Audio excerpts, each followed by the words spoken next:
Morning. Welcome to RPS School of Class 8 in your English class. Students,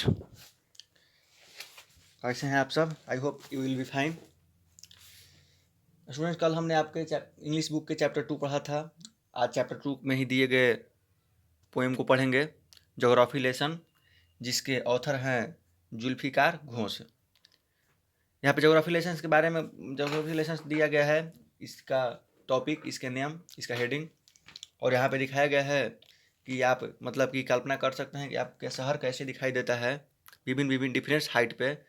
मान लीजिए जैसे हम हाइट पे कुछ हाइट पे उठे, जैसे कि 10 फीट ऊपर उठे तो कैसा शहर दिखता है, 500 फीट ऊपर उठे तो शहर कैसा दिखता है, 10,000 ऊपर गए तो शहर कैसा दिखता है. यही मतलब बेसिकली जोग्राफिकल व्यू दिखाया गया है हमारे अर्थ का इस पोएम में.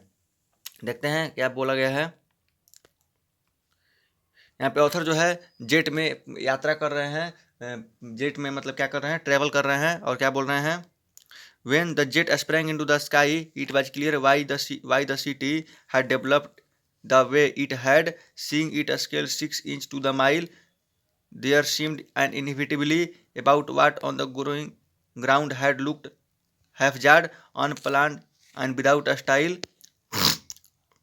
When the jet sprang into the sky, बोल रहे हैं कि जब स्प्रैंग मतलब कि उड़ना, ऊपर तेजी से उड़ना. जब विमान जो है, जेट जो है, तेजी से आसमान की ओर उड़ा तो 6 इंच की जब हाइट पे था, 6 इंच के आधार मतलब ऊंचाई पे जब था, तो ऐसा लग रहा था मानो सब कुछ हैप्पीचार्ट टाइप का, मतलब कि बहुत ही बेतरकीब बेनक्शा से बनाया गया है. कुछ भी मतलब प्लान्ड नहीं है. कहीं पे घर ऊंचे, कहीं पे घर नीचे दिखाई दे रहे थे, तो कहीं पे समतल दिखाई दे रहा था. वो ऐसा बोल रहे हैं कि जो डेवलपिंग हुआ है वो काफ़ी मतलब गजीब तरीका से हुआ है, अनप्लान्ड हुआ है. कोई मतलब इसका क्या बोलते हैं कि रोस्टर नहीं है, कोई इसका पर्टिकुलर वे नहीं है. ऐसा लग रहा है कि मतलब कोई भी कैसे भी कर दिया है, अनमैनेज सब कुछ लग रहा था जब जब जब जेट केवल 6 क्या बोलते हैं 6 इंच की ऊंचाई पर था, 6 इंच की हाइट पे था.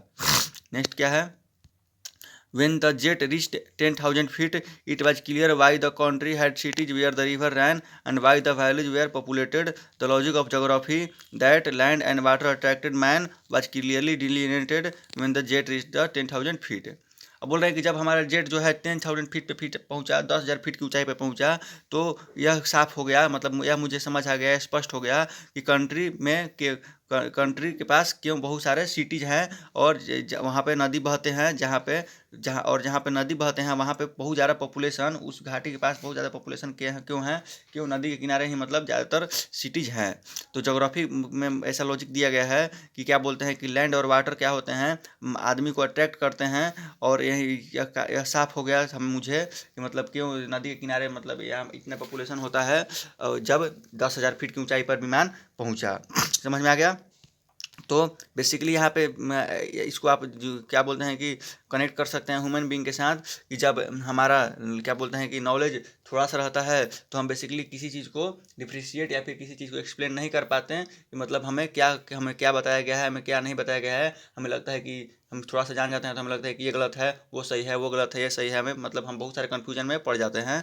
तो अगर फिर वही बात बोल रहे हैं कि हम जब ज़्यादा चीज़ पढ़ लेते हैं, ज़्यादा चीज़ हम समझ लेते हैं, तब हमें समझ आता है किसी चीज़ का लिटरल मीनिंग, किसी चीज़ का मीनिंग कि मतलब यह चीज़ ऐसी क्यों है, यह चीज़ ऐसी क्यों है. When the jet rose 6 miles high, it was clear that the earth was round and that it had more sea than land. और जब क्या बोलते हैं कि जेट जो था 6 मील की ऊंचाई पर उड़ा, 6 मील की ऊंचाई पर उड़ गया, मतलब तब मुझे दिखने लगा कि अब पृथ्वी जो है केवल दिखाई दे रही थी उनको कि गोल है, और इसके पास बहुत सारे मतलब इसमें पानी की मात्रा यहाँ पे ज़्यादा है लैंड की अपेक्षा, भूमि की अपेक्षा. But it was difficult to understand that the men on the earth found causes to hate each other, to build wall across cities and to kill from the height. It was not clear why. लेकिन मैं इतनी ऊंचाई पे पहुंच गया, सब कुछ देख लिया, पृथ्वी गोल है, क्यों यहाँ पे मतलब लोग कि बहुत सारे सिटीज़ हैं, रिवर रन कर रही है, क्यों रिवर के पास ही बहुत सारे पॉपुलेशन है. लेकिन यह फिर भी मेरे को समझने के लिए, समझ के मेरे बाहर था, समझ से मेरे परे था कि जो पृथ्वी पे जो लोग हैं क्यों एक दूसरे के लिए हेट करते हैं, एक दूसरे से हेट करते हैं, क्यों मतलब दीवार बनाते हैं, क्यों एक दूसरे को मारते हैं, और ये भी उतनी ऊंचाई से भी हम मुझे यह समझ नहीं आया। तो बेसिकली समझ देख रहे हैं स्टूडेंट, यहाँ पे ह्यूमन बींग के बारे में बोला जा रहा है कि मतलब कि इतनी सब कुछ होने के बावजूद भी सब कुछ सभी के लिए उपलब्ध है, लेकिन फिर भी क्या बोलते हैं कि हम लोग आपस में लड़ते हैं, हेट करते हैं, ऐसा क्यों, ये उनको समझ में नहीं आ रहा था। तो आई होप आपको ये पोएम समझ में आ गया होगा। ये था इसके लाइन बाय लाइन समरी। अब आप इस पोएम में जो आपके डिफिकल्ट वर्ड हैं, अब आज आप नोट कर लीजिएगा खुद से, और उसका मीनिंग आप अपने डिक्शनरी से खोज कर उसको याद कर लीजिएगा, और क्वेश्चन आंसर्स को कर लीजिएगा। आई होप आपको सारी बातें समझ में आ गई होगी, और आप घर पे पढ़ाई करते रहिए। जैसे ही स्कूल खुलेगा आपका तुरंत एग्जाम होगा कुछ ही दिनों में, इस कारण से आप नहीं पढ़िएगा और सोचिएगा कि स्कूल खुलने के बाद पढ़ें, तो आप मतलब पीछे रह जाइएगा। आई होप आपको सारी बातें समझ में आ गई होगी। Then students, we will meet you tomorrow. तब तक के लिए bye bye, take care, thank you, धन्यवाद।